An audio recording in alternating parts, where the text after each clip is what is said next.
My name's Amanda Nelson. I'm 35. I'm from Ontario, Canada. My best in the backyard is 56 hours, which I did at the Backyard Masters in Germany this past May. I ran the marathon and then I had like this feeling in my heart that I wanted to run for my grandpa who was suffering with Alzheimer's and he was 87 years old. So I wanted to try an ultra and raise money for the Alzheimer's Society. And I did it and like it felt great. And I signed up for some ultra races. I did a 24-hour race and I found out I was really good at it. I got second at that event. So I knew I was made for ultra running more than the shorter distances. And then a backyard is kind of like the next thing, like see how long you can go, how many days you can go. It's different.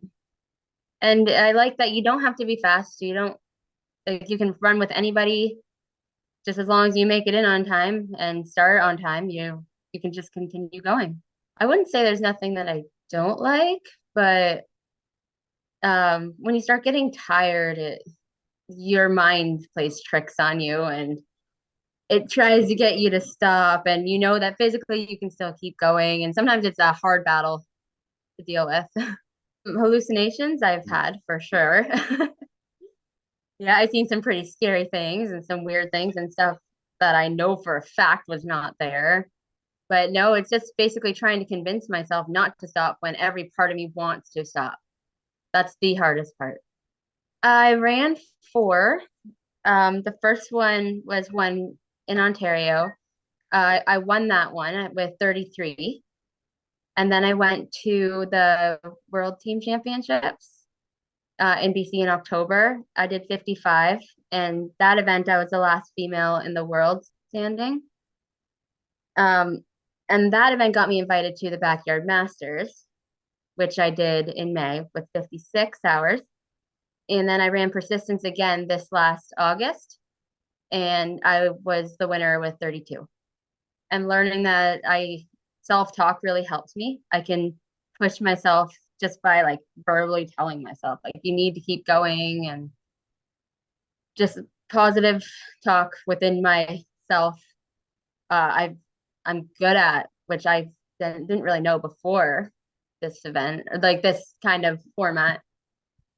Um, yeah, that's basically the biggest thing.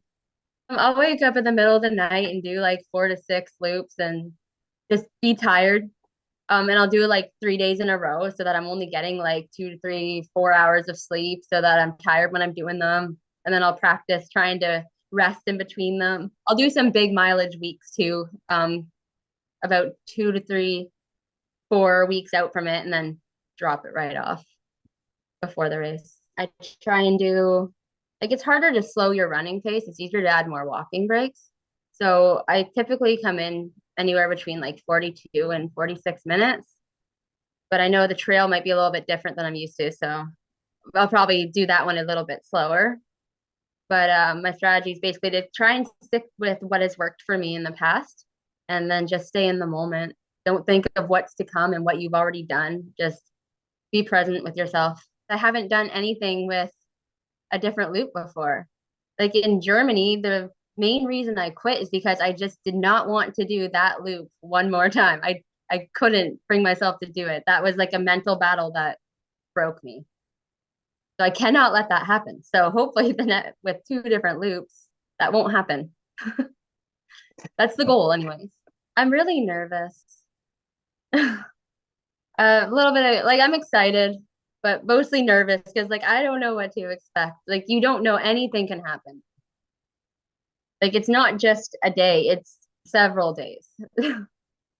And with several days of no sleep, like who knows what's gonna unfold for everybody. Crew as well. Battling my mind, like telling myself to keep going.